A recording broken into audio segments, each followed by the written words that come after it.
नमस्कार, स्वागत आपका सुप्रभात यूपी के इस अंक में। आपके साथ मैं हूं राजेंद्र देव। हेडलाइंस के बाद अब खबरों पर विस्तार से बात करेंगे।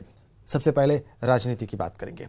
ममता दीदी ने कोलकाता में विपक्षी दलों को साथ लाकर अपने विरोधियों को अपनी ताकत दिखा दी और दम भी दिखा दिया। ममता के गढ़ में सेंध लगाना उनके विरोधियों के लिए आसान नहीं होने वाला। खास रिपोर्ट देखिए।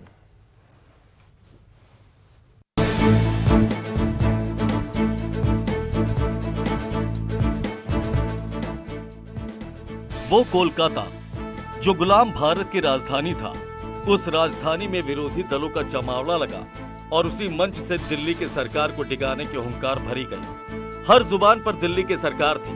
किसी ने चोरों की सरकार कहा, तो किसी ने तानाशाह करार दिया, तो किसी ने अच्छे दिन के बहाने नया नारा कर दिया। आपने वो कर दिखाया जो बहुत कठिन था, बहुत दुर्लभ था, और आपके आशीर्वाद से हम लोग एक हैं, इस मंच पे इकट्ठा हुए हैं, एक आवाज में, एक स्वर में बोल रहे हैं। मैंने सुना था हार्दिक भाई ने बोला ना, नारा दिया, चोरों से निपटाना है, चोरों से छुटकारा दिलाना है। इस देश के लिए हम लोगों ने तय कर लिया है, अच्छे दिन लाने हैं तो मोदी जी को भगाना है।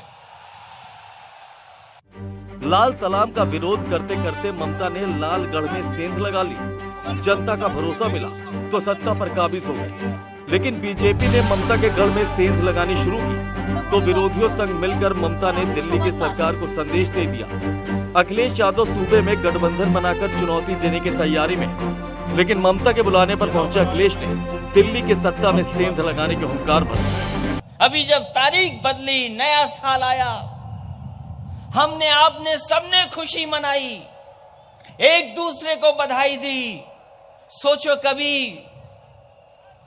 ये बदलाव आया और देश में नया प्रधानमंत्री आ जाए तो कितनी खुशी होगी हमें और आपको मिलकर के। इस ऐतिहासिक रैली में मायावती तो नहीं पहुंची, लेकिन अपने प्रतिनिधि को ममता के मंच पर संदेश देकर भेज दिया। उस संदेश का जब खाका सामने आया तो जुबान से भी एक ही बात निकली जो ममता के मंच पर मौजूद हर जुबान से निकल रही थी। मुहर लग गई है कि अब अगर बाबा साहब भीमराव अंबेडकर के बनाए हुए संविधान को बचाना है तो बीजेपी और उनके साथियों की जो सरकार, एनडीए की सरकार केंद्र में चल रही है, उसको यहां से हटाना होगा, भगाना होगा। ममता के मंच से विरोधी दहाड़ रहे थे। उनके निशाने पर पीएम मोदी थे तो पीएम मोदी ने भी मोर्चा संभाल लिया। उन्होंने हमला बोला और जनता के पाले में विरोधियों के गठबंधन की गेंद डाल दी। तो पहले कांग्रेस को पानी पी पी कर कोसते थे, वो भी एक मंच पर आ गए हैं।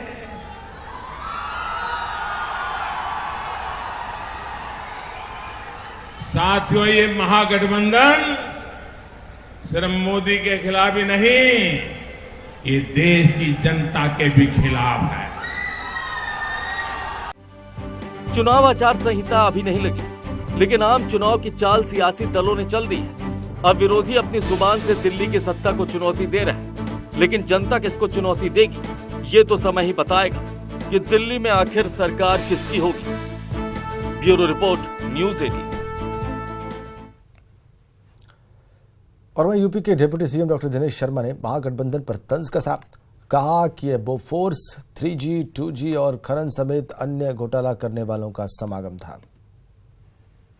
40 बुलाए थे, 14 आए और 14 में सब एक दूसरे की प्रतिद्वंदिता सबकी ज्यादा दिखी। एक बात में समानता दिखी कि यहां पर बोफोर्स वाले, 3G वाले, 2G वाले, यहां पर खनन वाले, यहां पर विभिन्न प्रकार के जो जितने भी घोटाले थे उनको करने वाले प्रत्यक्ष और अप्रत्यक्ष रूप में जो भी आरोपित है, उनका एक अनोखा समागम देखने में आया। हमेशा विवादित बयान देने वाले बैरिया से बीजेपी विधायक ने यूपी में हुए गठबंधन को लेकर सपा और बसपा पर निशाना साधा। उन्होंने कहा कि दोनों एक साथ पैसा कमाने के लिए आए हैं। दुकान बंद हो गई थी, जो है लोकसभा के चुनाव में एक भी सीट नहीं मिला था, वो निराश थी कि फिर एक सीट नहीं मिलेगा और हमारा टिकट खरीदने वाला भी कोई नहीं होगा। तो टिकट बेचने के लिए केवल अखिलेश यादव से समझौता की है, उसका कोई उद्देश्य नहीं है। जीतना हारना लोकसभा में उसका कोई गारंटी है कि हमको फिर 0/0 मिलेगा। लेकिन अब गठबंधन होने से कुछ टिकट खरीदने वाले मिल जाएंगे और मायावती जी का टिकट बिक जाएगा, उनका पैसा कमाई का रास्ता खुल जाएगा। सुरेंद्र सिंह हमेशा अपने बयान से सुर्खियां बटोरते हैं, इस बार फिर उन्होंने वही काम किया है। आगे बढ़ते हैं, बड़ी खबर आगरा से। डेनमार्क के पीएम पहुंचे हैं ताजमहल, ताज की खूबसूरती का दीदार कर रहे हैं डेनमार्क के प्रधानमंत्री। पत्नी के साथ वहां पर पहुंचे हुए आगरा के लाल किले भी जाएंगे डेनमार्क के पीएम। 6 बजे से 8 बजे तक ताजमहल बंद रहेगा। 11 बजे से 1 बजे तक वो लाल किला भी उनके वहां पर जाने की वजह से बंद रखा जाएगा। तो आगरा के लाल किला भी जाएंगे ताजमहल के दीदार के बाद डेनमार्क के प्रधानमंत्री, जो शपथ में वहां पर मौजूद है इस वक्त ताजमहल में, और उनकी उपस्थिति की वजह से 6 से 8 बजे तक सुबह ताजमहल बंद। इधर वाराणसी में 21, 22 और 23 जनवरी को प्रवासी भारतीय दिवस का आयोजन किया जा रहा है। दुनिया के कई हिस्सों से प्रवासी भारतीय वाराणसी पहुंचने भी लगे हैं। मेहमानों के आगमन के लिए खास टेंट सिटी बनाई गई है। इसमें प्रवासी मेहमानों के लिए खास व्यवस्थाएं की गई हैं। इतना ही नहीं, सुरक्षा के भी पुख्ता इंतजाम हैं। प्रवासी भारतीय दिवस के दौरान प्रधानमंत्री मोदी, राष्ट्रपति और यूपी के मुख्यमंत्री योगी आदित्यनाथ भी शिरकत करने वहां पहुंचेंगे।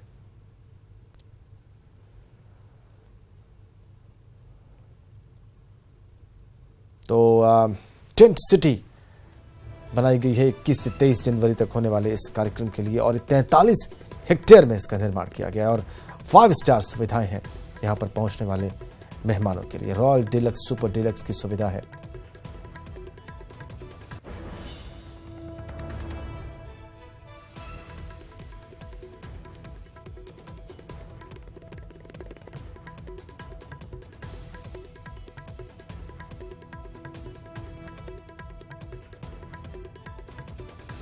पचास हमारे विलास बनने हैं, 45 डिलक्स कॉटेजेस और 120 फैमिली रूम्स बनने हैं। सभी तैयार हैं, सभी पूरी तरह से तैयार हैं। केवल जो सामान रखना होता है वो रखने की कार्रवाई हो रही है, जो कि टॉयलेटरीज और वो सामान रखना है, और उसके लिए उनकी भी टीम लगी है और प्रशासन की कॉटेजेस पे टीम लगी है, जो कि उसकी निरंतर चेकिंग कर रही है कि कोई भी चीज़ की कमी ना रह जाए।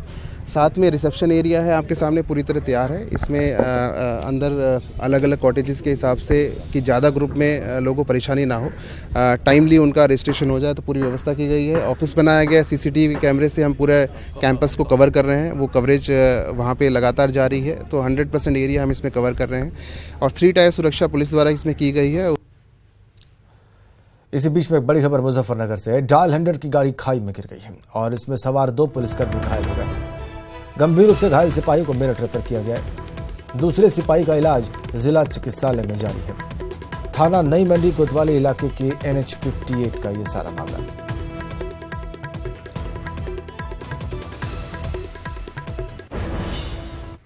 और एक बड़ी खबर प्रयागराज से हमारे पास है। 2 नागा साधुओं को पुलिस ने हिरासत में ले लिया है। मारपीट के आरोप में हिरासत में लिए गए हैं नागा साधु। श्रद्धालु से 2 नागा साधुओं की मारपीट हुई थी। चिमटे से नागा साधु ने हमला किया था।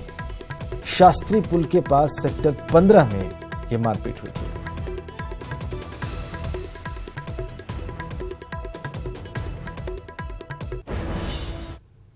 और प्रयागराज में चल रहे कुंभ मेले में कई अखाड़ों का बसेरा है।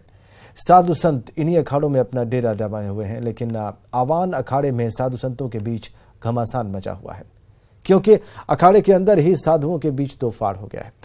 आवान अखाड़े के राष्ट्रीय महामंत्री के मुताबिक ब्रह्मांडपुरी महाराज और कल्याणानंद गिरी लगातार अखाड़े के संविधान का उल्लंघन कर रहे थे और इसके चलते उन दोनों को अखाड़े से बाहर का रास्ता दिखा दिया गया। आरोप यह है कि दोनों साधु अखाड़े के कार्यक्रम में शिरकत नहीं कर रहे थे, इसी वजह से कार्रवाई करनी पड़ी।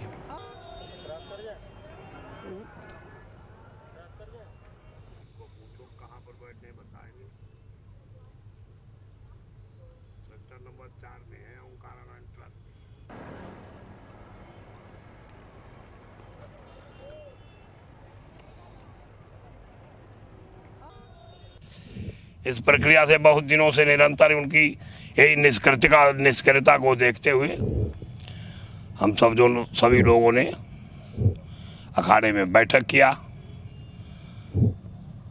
सभी सारे अखाड़े के पदाधिकारियों की इच्छा से ही उन लोगों का हम लोगों ने मतलब परिचित कर दिया। परिचित करके अखाड़े से जब परिचित हो गए तो अखाड़े से निकल गए।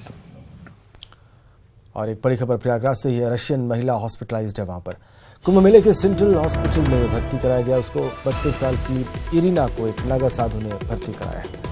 भर्ती स्लिप पर थाना भेलुपुर वाराणसी का पता दर्ज है। विदेशी महिला की हालत खतरे से बाहर बताई जा रही है।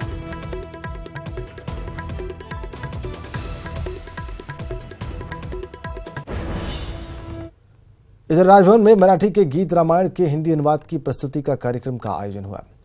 महाराष्ट्र से आए कलाकारों ने गीत रामायण की संगीतमय प्रस्तुति दी। कार्यक्रम में राज्यपाल राम नाईक और सीएम योगी आदित्यनाथ ने भी शिरकत की। इस दौरान गवर्नर ने कहा कि यूपी और महाराष्ट्र का रिश्ता प्रभु राम के समय से है। प्रभु राम वनवास के समय नासिक गए थे। और वहीं मुख्यमंत्री ने कहा कि राम का साथ जिसने दिया वो तेजस्वी बन गया और जिसने राम नाम का विरोध किया वो बेसहारा हो गया। इस गीत रामायण का जो हिंदी में मराठी का हिंदी संस्करण है और इसके प्रस्तुत करता है श्री आनंद मांडुलकर जी। वे आज यहां पर हमारे बीच में हैं। मैं उनका हृदय से अभिनंदन करता हूं और मैं विश्वास करता हूं कि इन दोनों प्रदेशों के सांस्कृतिक संबंधों को आगे बढ़ाते हुए हम सब आदरणीय प्रधानमंत्री जी के एक भारत श्रेष्ठ भारत के इस अभियान को एक नई ऊंचाइयों तक ले जाने में सफल होंगे। मैं आदरणीय राज्यपाल महोदय का हृदय से आभार व्यक्त करता हूं कि राजभवन में गीत रामायण का कार्यक्रम हो। यह वास्तव में महात्मा गांधी की जन्म 150वीं जयंती कार्यक्रम के अवसर पर बापू के अंतिम शब्द हे राम ही थे और उनके 150वीं जन्म जयंती कार्यक्रम के अवसर पर गीत रामायण का कार्यक्रम हो। बापू को भी इससे बड़ी श्रद्धांजलि दूसरी नहीं हो सकती है।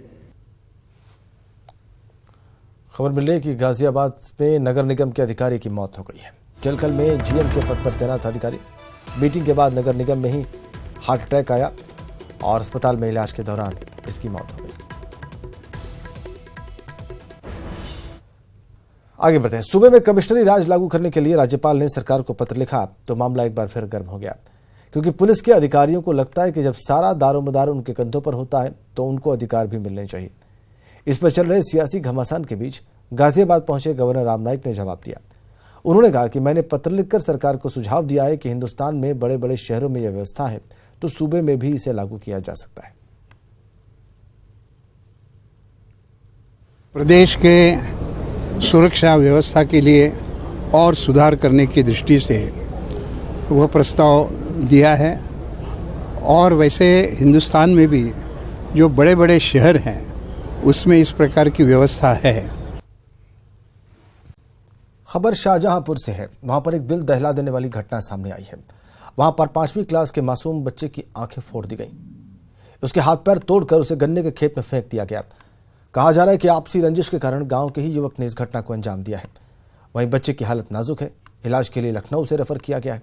पुलिस ने मामले में केस दर्ज कर लिया है और आरोपी को हिरासत में लेकर पूछताछ कर रही है। घटना थाना सिंधौली के मुजफ्फरपुर गांव की बताई जा रही है।